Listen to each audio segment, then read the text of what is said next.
mengajak kita untuk membuka kitab kita dalam Efesus pasal 6 ayat 11 sampai dengan ayat yang ke-18. Efesus 6 ayat 11 sampai 18.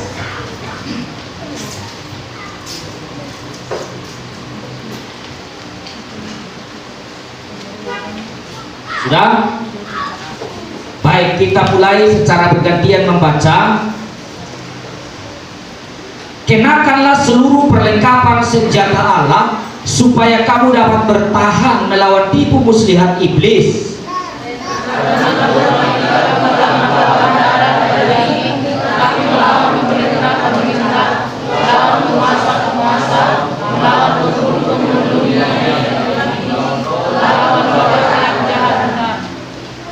Sebab itu ambillah seluruh perlengkapan senjata Allah supaya kamu dapat mengadakan perlawanan pada hari-hari yang jahat itu dan tetap berdiri sesudah kamu menyelesaikan segala sesuatu.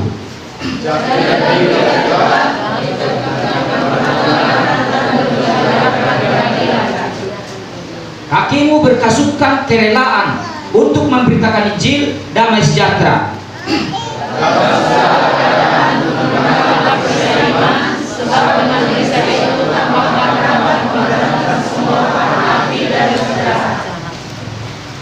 Dan terimalah ketopong keselamatan dan pedang roh, yaitu firman Allah.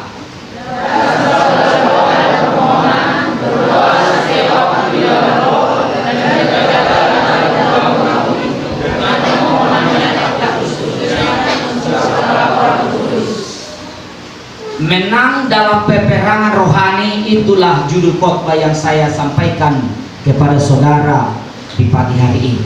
Menang dalam peperangan rohani. Sesungguhnya saudaraku, peperangan rohani itu jauh lebih dahsyat dari perang senjata kimia, dari perang senjata secara nyata.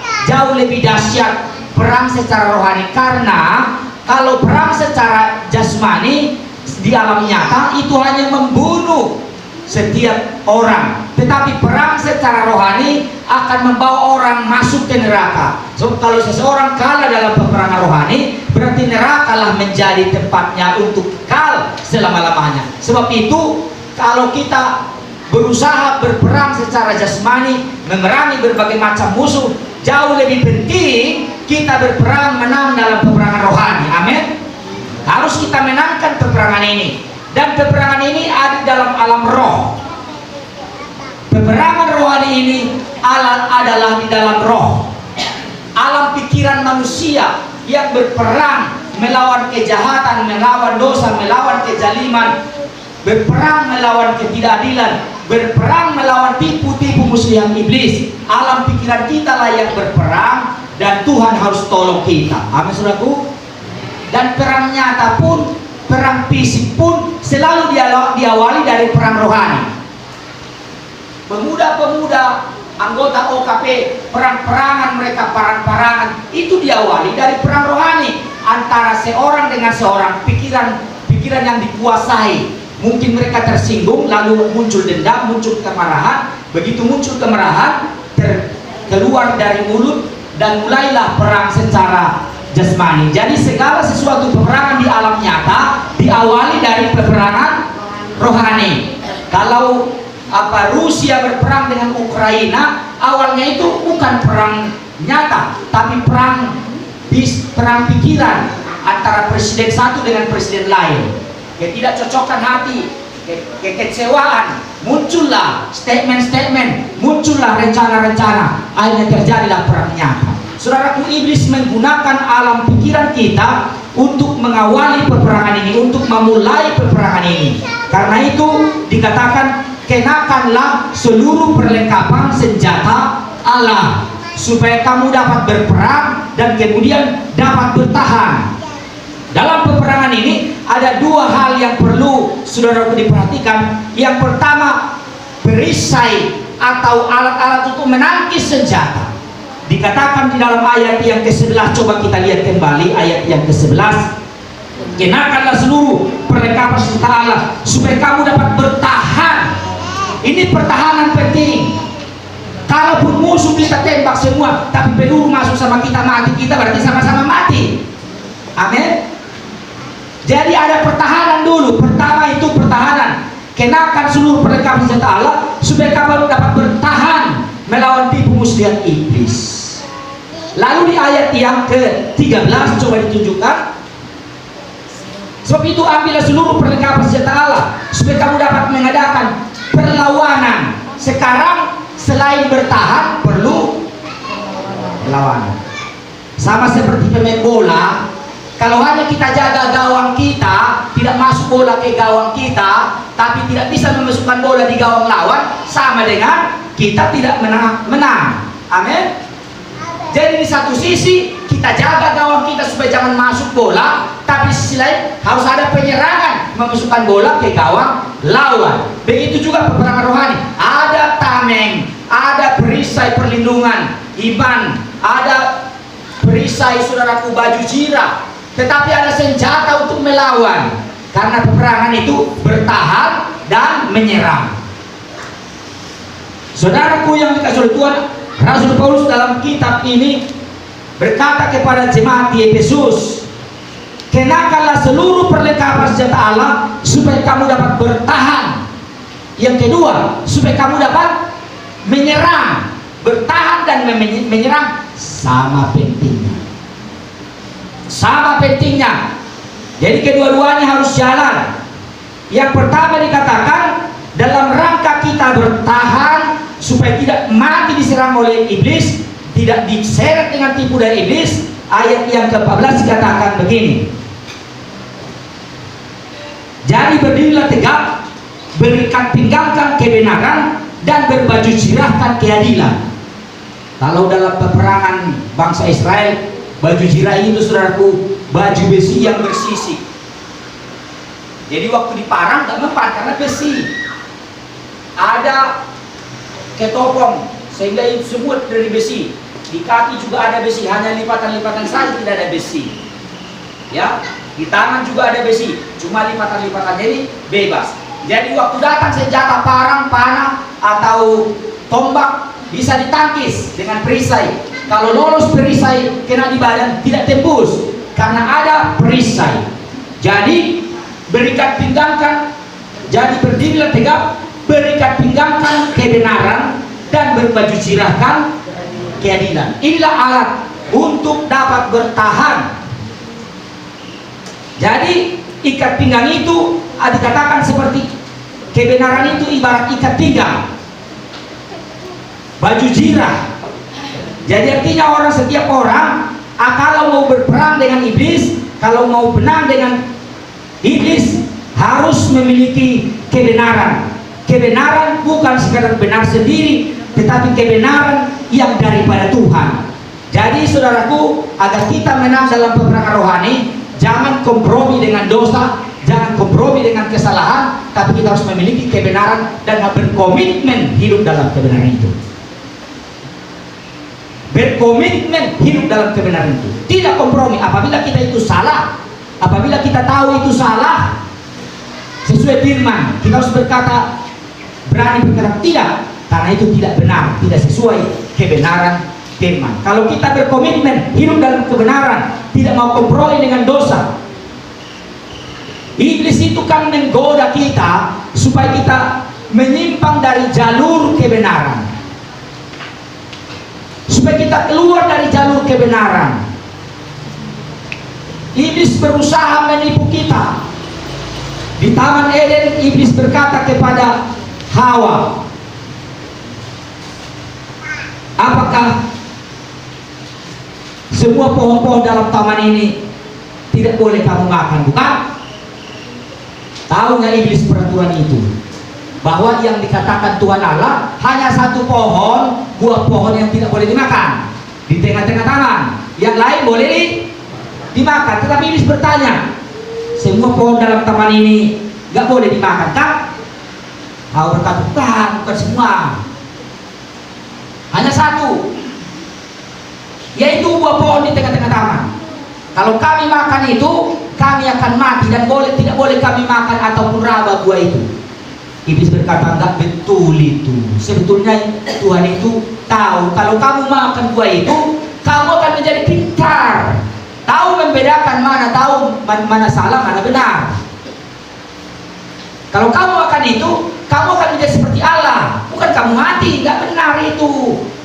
Jadi si Hawa diperdaya dan yakin, dicoba saudaraku, memang tidak mati. Memang tidak mati. Begitu ditelan enggak mati. Dikasih sama suaminya enggak mati. Iblis bilang, betul kan yang bilang itu kan? Enggak mati kamu. Enggak benar itu. Iblis menipu. Padahal mati yang dimaksudkan Tuhan Allah bukan mati secara fisik, tapi mati secara rohani. Hari itu Tuhan tidak datang lagi menjumpai mereka untuk bersahabat seperti biasa, untuk bercerita, bercengkrama seperti biasa, tapi Tuhan datang dalam rangka menolong mereka dari dosa mereka. Adam tahu mereka sudah berdosa, sudah melanggar perintah Allah, mereka bersembunyi. Tuhan Allah datang. Adam, di mana kau? Mungkin sekali dipanggil nggak menyahut. Nggak seperti biasanya, begitu Tuhan datang sudah disambut. Ini nggak datang lagi, sudah bersembunyi. Di mana kau? Lalu pendek cerita, si Adam dan si Hawa diusir dari taman Eden. Sekarang mulailah dampak yang berat dari dosa mereka. Diusir dari taman Eden yang serba ada, tidak perlu kerja, tidak perlu pakaian, gak ada istilah masuk angin, gak ada penyakit, tidak ada yang ditakuti.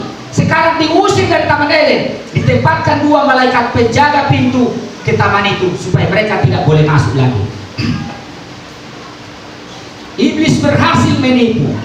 Oleh karena itu, kalau iblis berperang dengan kita, bukan membunuh kita secara fisik, bukan membuat kita, saudaraku, jadi miskin. Bukan itu tujuan iblis yang pertama. Tujuan iblis yang pertama supaya ide-idenya iblis itu masuk di pikiran, lalu kita lakukan ide-ide itu. Strategi-strategi iblis masuk di pikiran kita. Makanya Paulus berkata, kami memiliki pikiran Kristus. Sangat berbeda ide dari iblis dengan ide dari Tuhan. Pikiran iblis dengan pikiran Tuhan. Si Petrus datang kepada Yesus karena Yesus memberitahukan bahwa tidak lama lagi saya akan disalibkan, diserahkan ke tangan bangsa-bangsa durhaka, dan dijatuhi hukuman mati, tetapi akan bangkit pada hari yang ketiga. Petrus datang dengan pikirannya yang sehat menurut dia. Dia berkata, "Guru, sini dulu, ada peti." Tarik Yesus ke samping, jauh dari kerumunan. "Guru, kiranya Tuhan Allah menghindarkan engkau dari kematian itu. Engkau tidak akan mengalaminya lagi. Tidak akan terjadi kematian." Apa kata Yesus? "Setan kau tidak pikirkan apa yang dipikirkan Allah, tapi apa yang dipikirkan manusia. Yang dipikirkan manusia sekedar selamat jasmani. Yang dipikirkan Tuhan, dunia diselamatkan, walaupun harus berkorban." Jadi jauh sekali pikiran manusia dengan pikiran Tuhan. Jadi sekarang ini seluruh umat manusia diupayakan oleh iblis supaya ide-ide iblis itu masuk di pikiran manusia. Maka dengan demikian racunnya telah menghancurkan setiap manusia. Itu makanya kenakan senjata. Pertama, ikat pinggang kebenaran dan berbaju jirah keadilan. Sehingga kalau ada kebenaran, kita tidak akan mau tertipu dengan tawaran iblis. Walaupun itu enak secara ekonomi, enak secara jasmani, tapi kalau itu berlawanan dengan kehendak Tuhan, kita berkata tidak. Iblis kalah. Karena itu saudaraku, mari kita berkomitmen hidup dalam kebenaran. Dengan kita berkomitmen hidup dalam kebenaran, hidup dalam keadilan, maka kita tetap berjalan di jalurnya Tuhan, tidak pernah menyimpang. Walaupun awalnya kelihatan kita seperti terpapah-papah berjalan, seperti terhuyung-huyung, tetapi pada akhirnya orang yang berjalan dalam kebenaran akan mendapatkan pembelaan Tuhan yang luar biasa. Amen. Tapi orang yang nampaknya lolos seketika karena cara-caranya yang manusiawi, lolos dia, tapi di luar kebenaran, maka pada akhirnya dia akan mengalami masalah bertubi-tubi. Bertahan dalam kebenaran. Tidak pernah kebenaran terkubur, tidak bisa kebenaran tersembunyikan. Kebenaran itu akan tetap menjadi barisan terdepan. yang akan menggoncangkan dunia, yang akan mengubah keadaan. Kesalahan, dosa tidak pernah membawa kepada kebaikan, selalu membawa kepada kesusahan. Oleh karena itu berpikirlah saudaraku, walaupun kita harus berjalan seperti menabur dengan mencucurkan air mata, yang penting akhirnya pulang dengan membawa berkas-berkas. Daripada sekarang kita senang-senang, tetapi kemudian pahit rasanya karena kita melakukan pelanggaran dan dosa-dosa yang tidak disukai Tuhan. Karena itu berkomitmen, baca Alkitab, ketahui kebenaran, kau tunjukkan kasih setiamu, kau menyediakan yang ku perlu. Tunjukkan jalan Tuhan, tunjukkan berkat Tuhan kepadaku, tunjukkan kemurahan Tuhan di pikiranku, terangi pikiranku, supaya aku tidak menyimpang dari Tauratmu. Dengan apa seorang muda mempertahankan kelakuannya bersih? Dengan menjaganya sesuai dengan firman Allah. Raja Daud itu berkata dalam Mazmur 119, dengan apa seorang muda mempertahankan kelakuannya bersih? Dengan menjaganya sesuai dengan firman Tuhan. Hanya firman Tuhan kebenaran. Kalau kita berjalan dalam kebenaran, percayalah, di akhir dari perjalanan kita akan berbahagia. Tetapi kalau kita melakukan cara-cara yang hidup kita dalam dunia, dalam pikiran-pikiran dunia, kita lolos memang sebentar, tapi karena tidak dalam kebenaran, kita akan tetap terjerat. Karena itu senjata untuk bertahan itu adalah kebenaran keadilan. Kedua, kita baca ayat 15, senjata yang kedua. Ayat 15. Kakimu berkasutkan kerelaan untuk memberitakan Injil damai sejahtera. Inilah senjata kedua yang akan membuat kita berkemenangan. Senjata apa itu kalau di istilah kemiliteran? Senjata patriot, rudal patriot. Jadi kalau ada rudal dari senjata kawan datang, sebelum mencapai di daerah kita, dilepaskan rudal patriot, maka meledaklah di udara rudal musuh itu, sehingga rudal patriot itulah membela tanah kita. Lain lagi dengan rudal jarak jauh, rudal jelajah. Tapi rudal patriot ini hanya untuk bertujuan menangkis senjata musuh. Kalau hanya ini yang kita miliki, kita tidak akan membunuh musuh, hanya untuk bertahan. Sedangkan dalam peperangan kedua-duanya harus terjadi. Seperti main bola tadi, gawang kita amat tidak masuk bola orang, di gawang lawan kita masukkan bola. Amin. Sama seperti uang, pandai cari uang bagus, tapi tidak pandai menggunakannya, tetap kekurangan. Ya kan? Uang banyak-banyak datang, tapi belum tanggal 31 sudah habis. Karena pandai mencari uang, tapi menggunakan tidak pandai, nggak ada gunanya. Sebaliknya pandai menggunakan uang, tapi tidak pandai mencari uang. Kedua-duanya harus jalan, saudaraku. Seperti makanan dengan perut. Ada makanan kalau perut tidak ada, boleh dipotong. Gak ada lagi perutnya. Untuk apa makanan? Ada perut, makanan tidak ada, sama saja. Jadi senjata untuk bertahan, senjata untuk menyerang. Jadi yang berikut ini, kakimu berkasutkan kerelaan untuk memberitakan Injil. Jadi memberitakan Injil adalah senjata untuk bertahan. Amin, saudaraku. Dengar baik-baik. Anggota jemaat tidak bersaksi memenangkan jiwa. Ini cenderung, saudaraku, banyak komplain dalam hidupnya. Karena dia tidak pernah terjun ke lapangan, nggak pernah terjun. Kalau dia mencoba mencari jiwa, mencoba bersaksi, ditolak orang dia kesaksiannya, mulai sadar dia belum ada apa-apa rupanya, belum ada apa-apa. Saudara tidak pernah ditolak orang kesaksian saudara. Gak usah ceritakan kau itu sama aku, gak usah bersaksi sama aku. Itu bagus. Jangan berpikir kalau ditolak orang kesaksian kita itu tidak bagus. Itu bagus. Itu akan merendahkan hati kita. Amin, saudaraku. Ada orang udah pandai, merasa pandai dia. Mau dia. Menurut saya begini, saudara. Menurut saya begini. Begitu ada orang menjelaskan, penjelasanmu itu salah kawan. Datanya begini. Maka orang ini setelah mendengarkan yang sebenarnya, bagaimana dia? Akhirnya merendah. Begitu. Saudara-saudaraku, Injil ditolak atau tidak itu bukan urusan kita. Tapi kalau kita mulai beritakan Injil, Tuhan menyertai kita. Karakter kita diperbaiki. Karakter kita akan diperbaiki. Sama seperti kalau orang belajar bahasa Inggris. Saya pernah belajar bahasa Inggris sudah 3 tahun, privat les. Tapi karena saya tidak mengajar, lupa lagi. Yang dipelajari itu harus diajarkan secara berulang-ulang sehingga ilmu itu lengket. Amin. Begitu kan? Kalau Pak Rehan tahu kan? Kalau kita tahu bahasa Inggris, lama-lama nggak digunakan, nggak pernah diajarkan, lupa lagi. Sekarang saya sudah banyak lupa, udah lebih banyak lupa. Jadi, saudaraku, senjata yang ini ampuh sekali. Kalau kita pergi memberitakan Injil, apa janji Tuhan? Pergilah ke seluruh dunia, jadikan segala bangsa muridku, baptis mereka, ajar mereka, maka aku menyertai. Penyertaan Tuhan bukan untuk tidur-tiduran. Penyertaan Tuhan bukan membuat kita semakin gemuk. Penyertaan Tuhan membuat kita berhasil bersaksi. Itu penyertaannya. Bukan untuk membuat kita makin nyaman. Bukan itu, saudaraku. Maka kalau kita berusaha bersaksi, ada kesaksian yang sangat sederhana. Tidak perlu rumit, saudaraku. Sekadar kita menyuruh orang, besok kalian ibadah ya. Mandi gua musogot lah. Mandi gua kita sogot. Kita lewati orang yang sedang berkerumun hari Sabtu. Wah, dari mana Bapak? Oh, saya dari sana. Oke ya, sampai ketemu ya besok ya. Masing-masing beribadah ya. Oh ya.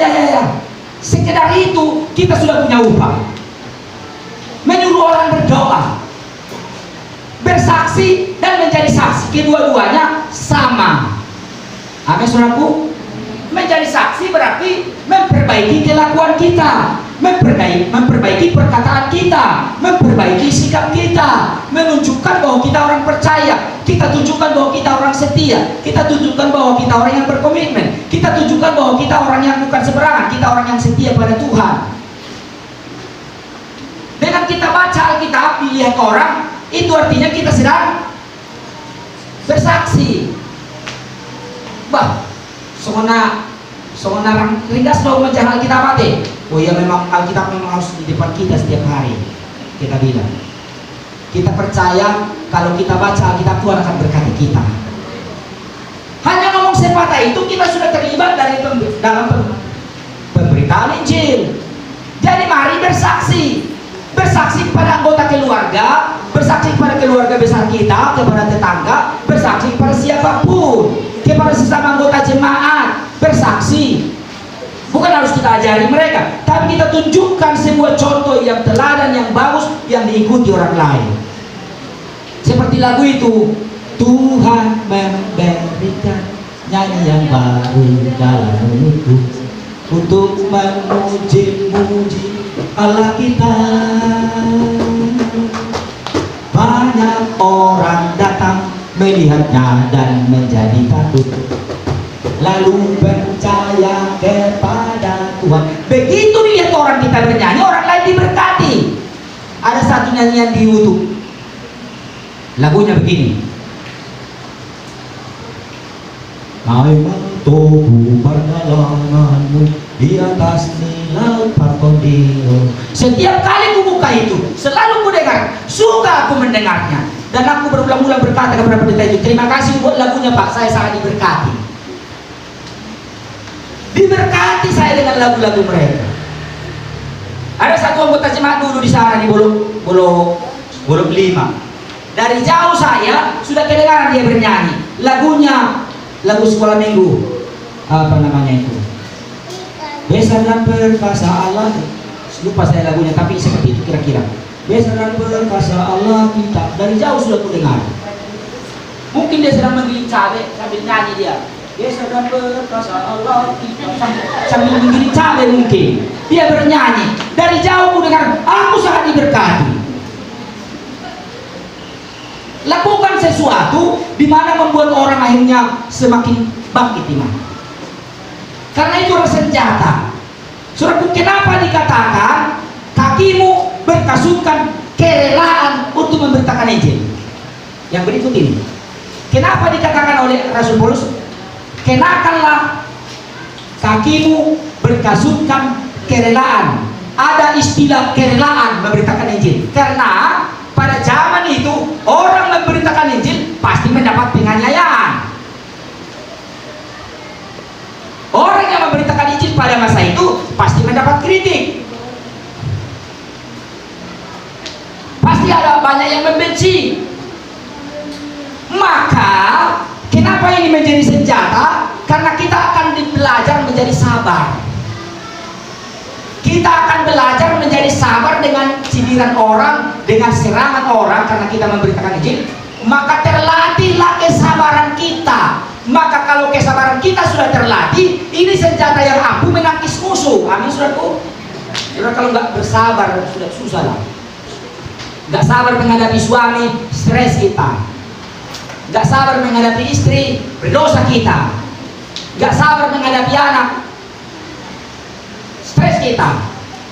Ini anak-anak muda kita ini, kalau kita nggak sabar, susah kita. Kita suruh nggak mau aku katanya. Coba kalau nggak ada kesabaran sama kita, nggak mau aku. Kita suruh anak-anak kita nggak mau aku katanya. Langsung dibantah kita. Iya, mana orang sudah dibantah kita, nggak mau aku katanya. Di mana wibawa kita? Kalau nggak ada kesabaran kita, kan kita akan tinggal seperti kutu. Tapi karena ada kesabaran kita, nggak apa-apa. Jadi harus terlatih kesabaran kita, itu senjata untuk bertahan. Coba suami tidak sabar terhadap istrinya, kacau kan? Karena istrinya kan banyak bacotnya. Iya kan? Kalau suami tidak sabar terhadap istri, apa kata kau katanya? Kau banyak mulut kau, aku yang capek, kenapa kau gak aja? Banyak kali kacak-kacakmu. Coba istri tidak sabar terhadap suami yang egois, kan berantakan jadinya. Karena katanya laki-laki rata-rata egois, kecuali bapak-bapak gebis gunting. Rata-rata egois terhadap suami istrinya. Giliran dia punya punggung gatal, katanya nggak mau istrinya, nggak bisa. Tapi giliran istrinya menyuruh, coba dulu, seperti ada istri gatal apa ini? Tengok suruh anakku tengok katanya. Jadi kakimu berkasutkan kerelaan. Kalau terlatih beritakan Injil, sama dengan terlatih sabar. Karena setiap kali memberitakan Injil pada zaman itu banyak tantangannya. Amin, saudaraku. Seperti gembala, kalau berhasil gembala saudaraku 10 tahun, 20 tahun, itu kesabarannya sudah bagus. Menurut penelitian, gembala yang tidak bisa, papa kesabarannya sudah 5 tahun menggembalakan, sudah tinggalkan pelayanan itu. Gak sabar dia melihat orang-orang yang suka memberontak. Gak sabar dia, terpaksa dia cabut. Sudah berapa pelayanan ditinggalkan oleh gembalanya oleh karena tidak sanggup menghadapi persoalan di jemaat. Yang satu tukang kritik, yang satu tukang keripik. Tukang keripik datang menjual jualannya tetap kepada gembala duluan. Dipaksa dia menjual, lain katanya. Yang satu tukang malas, dan satu tukang malas. Pernah terjadi saudaraku, anggota jemaat kali ini, biar kita omongin dia karena ada lagi dia. Di sini rumahnya, di sini rumahnya. Jadi hari Minggu seperti ini gak datang beribadah. Jam-jam 3 datang ke sini. Amang, udah datangnya kota itu? Minta otak datang, tapi tadi ibadah tidak datang. Jadi, entah bagaimana jawab pusat itu. Tadi ibadah di Bali. Enggak datang beribadah, tapi minta otak datang. Luar biasa itu kan? Jadi kalau kita nggak sabar, marahlah kita. Kita akan ngomong, kamu nggak ada otak ya. Tadi nggak datang beribadah, tapi datang minta uang, habis beribadah. Kalau gembala yang betul-betul sudah dipanggil Tuhan, sabar, ya. Nggak datang orang beribadah bertahun-tahun, nggak apa-apa. Nanti menjelang mati dia datang, nggak apa-apa. tak masuk surga. Gak apa-apa. Jadi gembala itu bilang itu tidak lama dia menggembalakan sudah mati dia, ditinggalkan pelayanan itu. Banyak syarat seperti itu di mana-mana terjadi karena gak ada kesabaran. Anggota jemaat pun seperti itu, kalau nggak sabar terhadap temannya, ada sengketa udah pindah gereja dia, nggak ada kesabarannya. Ada masalah sama gembala sudah pindah gereja minggu depan. Sedangkan mau pikir ini saja gereja, di mana-mana bisa terima kok, bisa dipakai kok, bisa betul. Tapi apakah Tuhan berkenan kalau orang tidak punya kesabaran? Amin saudaraku. Sabarlah kamu seorang terhadap yang lain. Sabarlah menanggung segala sesuatu. Haleluya. Sabarlah sampai kedatangan Tuhan. Itu di kitab Yakobus. Sabar. Jadi terlatih kesabaran karena berkat memberitakan Injil. Karena ketika kita memberitakan Injil, bisa orang dimarahi kita. Ada seorang teman pendeta 30 tahun yang lalu bersaksi dia di warung kepada seorang bapak-bapak, disaksikanlah firman Tuhan, maka diambillah kopinya bapak-bapak itu, disiram ke mulut pendeta, panas-panas kopi disiram ke muka pendeta itu. Nggak melawan, tidak melawan. Kalau melawan bukan bersaksi namanya, bukan memberitakan Injil namanya. Tapi kalau di warung orang bertengkar dengan firman Tuhan, lama-lama bertinju. Karena bukan memberitakan Injil, tapi berdebat. Kita tidak boleh berdebat, amin. Jangan berdebat gara-gara firman, tidak perlu didebat firman, tidak perlu didebat. Kita bukan mau berdebat, kita mau menyampaikan kebenaran, mengajak orang untuk percaya Yesus, mengajak orang untuk setia Yesus. Jadi inilah senjata yang ampuh. Maka kalau kita tidak bersaksi, tidak beritakan Injil, tidak rela memberitakan Injil, kita gak ada senjata. Ada kebaktian di rumah teman, rela kita berjalan. Kan ini urusan kaki saudaraku, urusan kaki. Ada orang ketika di rumahnya kebaktian, dia pingin banyak orang datang, tapi di rumah orang lain karena jauh-jauh gak datang dia. Ini tidak fair, ini tidak adil. Haleluya. Rata-rata itu orang kaya, di rumahnya datang orang banyak-banyak karena enak makanannya. Saya pun suka datang situ. Tapi orang kaya ini giliran di rumah di pojok sana, jalannya liku-liku, cari lagi susah mencarinya, malas dia. Tidak ada kerelaan berjalan, berkunjungan malas. Kalau kita harus rajin, amin. Kaki harus terlatih berjalan. Kaki digunakan untuk berjalan. Urusan kebaktian, urusan pertemuan, urusan apa, gunakan kaki. Rajin. Demi kesaksian. Haleluya. Kalau kami dulu di kampung, 2 jam baru sampai di tempat kebaktian. Pakai teplok, pakai obor. Belum lagi menjaga lampu jangan mati. Kita jalan di bawah lumpur, pakai pakaian, kalau celana panjang digulung dulu sampai jadi celana pendek dia, digulung baru kita jalan. Nggak ada sepatu karena licin, yang ada sepatu berduri, itulah kita pakai. Tidak ada payung, kalau datang hujan daun pisang. Datang 2 jam, kita datang jam 6 mulai berangkat, jam 8 baru tiba di tempat kebaktian. Sepanjang jalan lumpur karena musim hujan. Semangat luar biasa. Kalau kita di sini saudaraku, bukan 2 jam, 1/4 jam bisa tidak datang karena hujan. Padahal bisa diatasi kan?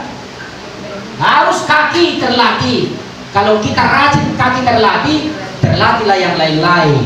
Jadi senjata, jangan main-main dengan senjata ini. Karena terlatih kesabaran kita ketika kita memberitakan Injil, bersaksi.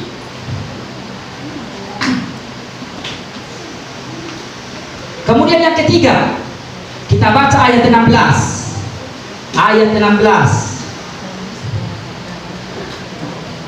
Dalam segala keadaan pergunakanlah perisai iman. Perisai itu sebenarnya untuk menangkis senjata musuh. Seperti inilah perisai itu. Mana tadi? Inilah perisai zaman dulu. Lebar. Pakai. Jadi ada tangkainya, memegang kanan. Inilah kalau senjata datang, tangkis. Senjata datang, tangkis. Pakai kiri itu. Lalu tangan kanan memegang tombak. Tangkis, tancap, tangkis. Jadi dari mana harus? Itulah menangkis. Yang tidak bisa ditangkis, baju cirah. Melindungi. Jadi senjata yang satu ini dikatakan dalam segala keadaan pergunakanlah perisai iman. Sebab dengan perisai itu kamu akan dapat memadamkan semua panah api dari si jahat. Panah api yang ditembakkan di pikiran manusia. Panah api membuat kita pusing, membuat kita khawatir, membuat kita marah-marah, membuat kita kecewa, membuat kita sakit hati. Itulah pikiran. Pergunakan iman. Kalau kita beriman pada Tuhan, mengandalkan Tuhan, berserah pada Tuhan, maka panah itu akan kalah. Amin, saudaraku. Harus dalam segala keadaan pergunakan iman. Harus percaya apapun yang terjadi, nanti Tuhan akan menolong saya. Harus kita miliki iman itu. Gak usah khawatir, nanti Tuhan pasti bela saya. Ada mertua dari pendeta Mangapoi, tumbuh daging di sininya. Makin lama makin besar, dipanjangkan rambutnya. Tapi makin lama makin besar lah. Gak bisa lagi ditutup dengan rambutnya. Masa rambut sampai gini, kan? Sudah sampai di sininya daging itu. Tangkainya kecil, tapi daging yang tumbuh itu makin sebesar sebesar pinang. Udah apa di sini. Lalu dia berpuasa 3 hari 3 malam, tidak makan tidak minum. Berpuasa dia minta, Tuhan tolong aku Tuhan. Masa aku pendeta begini Tuhan. Masa aku pendeta, dia pendeta pembantu, mertua dari Pak Mangapoi. Tolong aku Tuhan, sembuhkan aku. Dia berdoa puasa 3 hari 3 malam. Dia hanya tidur, bangun tidur berdoa, kemudian nanti lagi tidur, bangun berdoa lagi 3 hari 3 malam. Setelah itu saudaraku, waktu dia mandi, jatuh sendiri, berdarah sedikit aja. Oh, puji Tuhan, gak jatuh. Beberapa hari kemudian udah tertutup apa itu, yang lukanya itu, sampai berpuluh-puluh tahun kemudian sehat dia. Memang yang orang tua sudah meninggal karena sudah cukup tua, udah 80 atau 90 tahun umurnya meninggal itu. Tapi berapa puluh tahun itu bebas dia dari penyakit yang tumbuh itu. Hanya karena percaya kepada Tuhan. Dia percaya kalau saya berdoa nanti Tuhan pasti tolong saya. Kalau saya berdoa puasa nanti Tuhan pasti tolong saya. Makanya Musa berdoa puasa 40 hari 40 malam. Tapi bukan berarti kusarankan saudara supaya berdoa berpuasa 40 hari 40 malam. Itu harus ada penegasan Tuhan. Jangan bilang begini, Pak, aku mau berdoa dulu 40 hari 40 malam dan aku akan naik ke Brastagi, ke Bundali. Aku akan berdoa berpuasa 40 hari itu. Tiba-tiba saudaraku, setelah 40 hari saudara di sana nggak pulang-pulang, dicari, tinggal ke Raka. Saya tidak bertanggung jawab dengan itu. Tapi kalau Tuhan menyuruh, silakan. Kalau Tuhan menyuruh. Saya pernah berpuasa, saya berpuasa hanya 3 hari 3 malam. Sakitnya bukan main, panas. Hari kedua kan tahan. Ada satu temanku, ada 2 kami berkomitmen, membersihkan kamar mandi dulu barangnya. Bersihkan kamar mandi, taringan dibersihkan semua. Waktu mandi dia, katanya tertelan air. Aduh, dia tertelan air om. Alasan saja. Jadi tertelan ku air tadi, jadi udahlah berhentilah ku puasa karena dipikir Tuhan itu bisa dia kalah kali.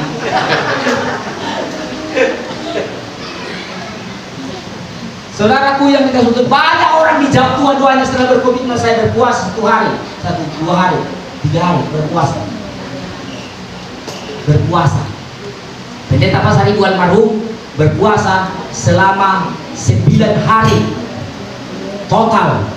Begitu dia selesai berpuasa 9 hari, langsung orang-orang datang, pimpinlah kami Pak, Bapak lagi gembala kami. Langsung orang-orang datang, pimpinlah kami Pak. Kita buka lapangan di sini, kita buka gereja di sini, kami anggotamu. Datang orang rame-rame. Dalam sekejap gereja berdiri. Memang Tuhan kita itu harus kita percaya. Dia sanggup lakukan segala perkara.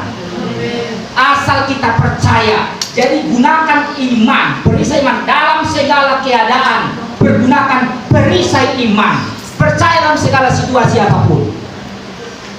Amin, saudaraku. Percaya kepada Tuhan Yesus. Dia sanggup tolong kita dalam segala perkara. Tidak ada yang mustahil bagi Tuhan Yesus Kristus. Tidak ada yang mustahil. Terlalu banyak kesaksian. Ada pendeta Raja Guguk suami istri. Mereka tidak dapat kerja. Mereka di Medan sudah menikah, tapi belum ada pekerjaan. Mereka tamat SMA. Dua-dua tamat SMA. Mereka sudah menikah. Mereka tidak kuliah. Lalu mereka tengah malam bergandengan tangan suami istri. Maka tangan, Tuhan, kami tidak ada pekerjaan. Matilah kami tidak makan di sini. Tuhan tuntun kami mau dapat pekerjaan. Tolong kami Tuhan. Tuhan berkati kami. Jam 1 malam mereka berdoa. Besoknya saudaraku, besoknya maka ada seseorang datang. Lamar kalian lagi sedang buka lamaran PNS. Satu di Pemkap Stabat, kemudian di Binjai. Dilamar. Kedua-duanya menang. Kedua-duanya menang. Tanpa banyak kesulitan untuk melakukannya. Pendeta Andreas, waktu siap gereja sudah berdiri, tinggal atap, tapi tidak tahu dari mana uang untuk beli atap. Dibutuhkan uang 4.500.000 beli atap. Anggota jemaat sudah tidak memungkinkan, tukang sayur, tukang kebun, tukang sampah, gak ada yang bisa diharapkan. Kami waktu itu belum punya apa-apa. Jadi dia tidak tahu kemana. Dia naik ke atas atap itu. Dia berdoa di situ jam 4 pagi, jam 2 pagi sampai jam 4. Dia berdoa di situ di atas kayu-kayu itu. Dia berdoa, Tuhan, tolong gereja ini, dari mana atapnya ini? Tolong Tuhan, dari mana atapnya ini? Begitu dia pagi-pagi, saudaraku, begitu dia pagi-pagi, Tuhan tahu pada dia, kau pergi kunjungi siapa? Dia pergi mengunjungi orang yang tidak ada hubungan sama sekali selama ini. Begitu datang, Pak, apa pendeta ada kabar apa ini tiba-tiba datang ke sini? Iya Pak, Tuhan suruh saya ke sini. Dia sudah kuduga, apa mau dibantu? Gereja. Apa yang perlu sekarang? Atap.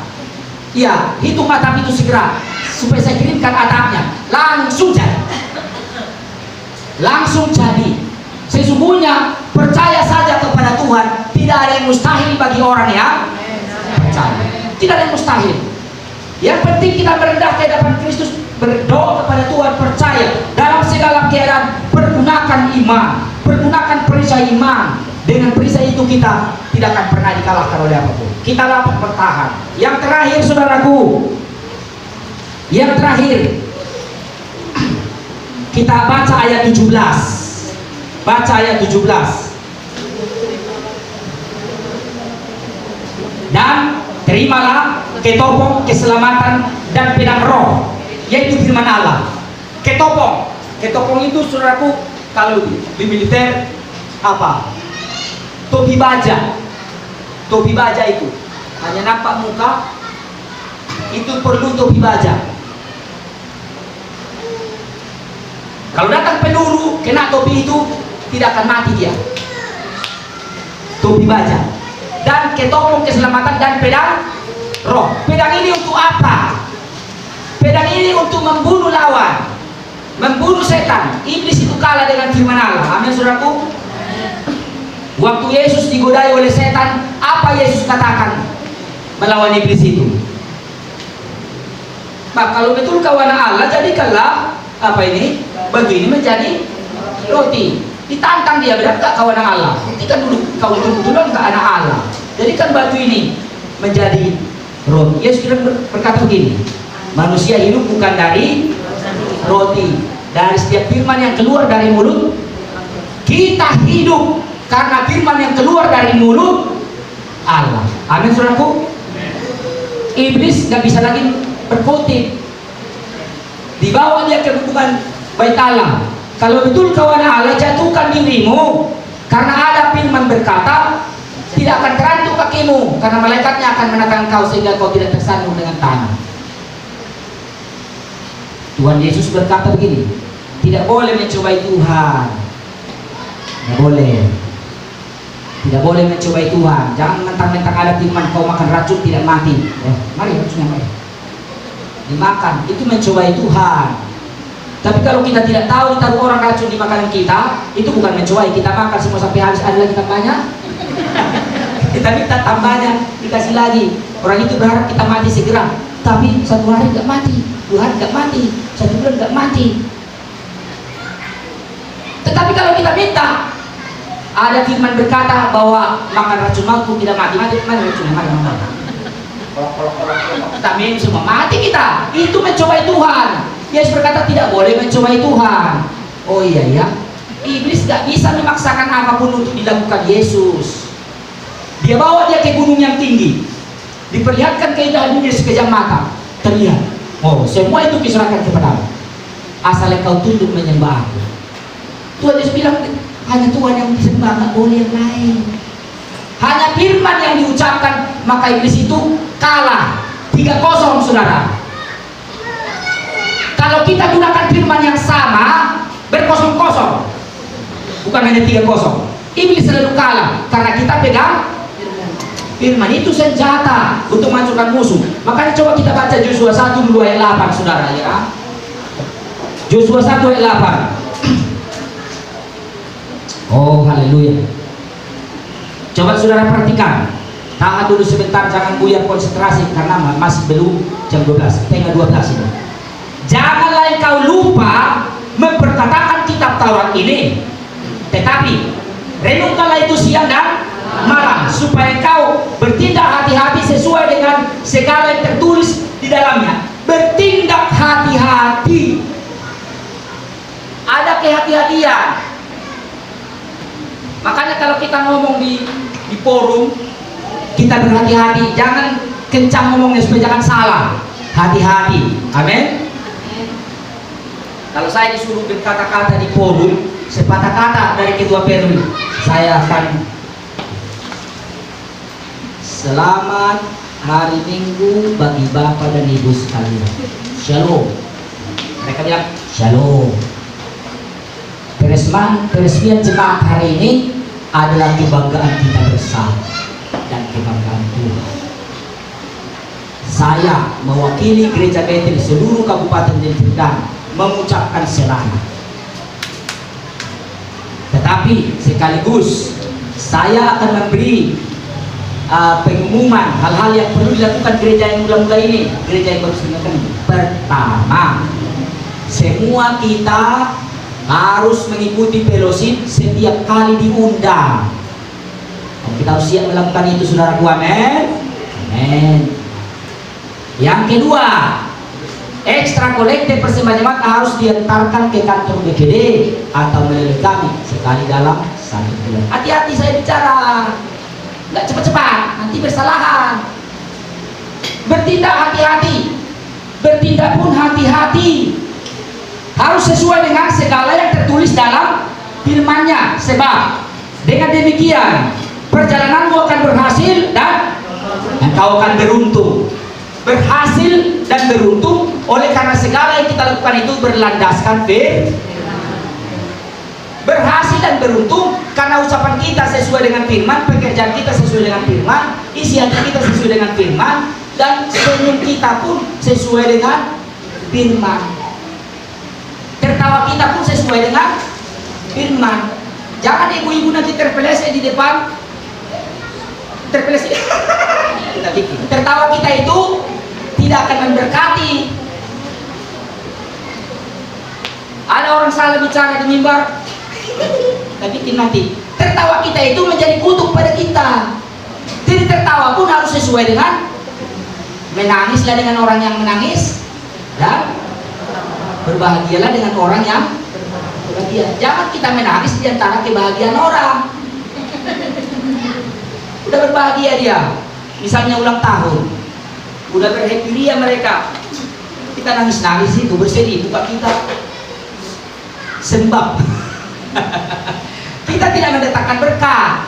Sebaliknya di acara orang yang nangis-nangis, kita tertawa-tertawa, kita cerita, kita banyak bacot, bah, tidak memberkati. Makanya janganlah kau lupa memperkatakan kitab Taurat ini, tetapi renungkanlah itu siang dan malam, supaya kau bertindak hati-hati sesuai dengan segala yang tertulis di dalamnya. Sebab dengan demikian perjalananmu akan berhasil dan engkau akan beruntung. Ini saudaraku, berhasil, beruntung. Itu ada jaminan dari Tuhan. Ada jaminan dari sorga. Orang yang hidup sesuai firman berhasil, beruntung. Makanya jangan lupa memperkatakan Taurat ini. Renungkan itu siang dan malam. Makanya pakailah ketopong keselamatan dan pedang roh. Satu ayat lagi baru kita perjamuan. Ibrani pasal 4 ayat 12. Ibrani pasal 4 ayat 12. Ibrani pasal 4 ayat 12. Coba saudara baca 1, 2, 3 ya.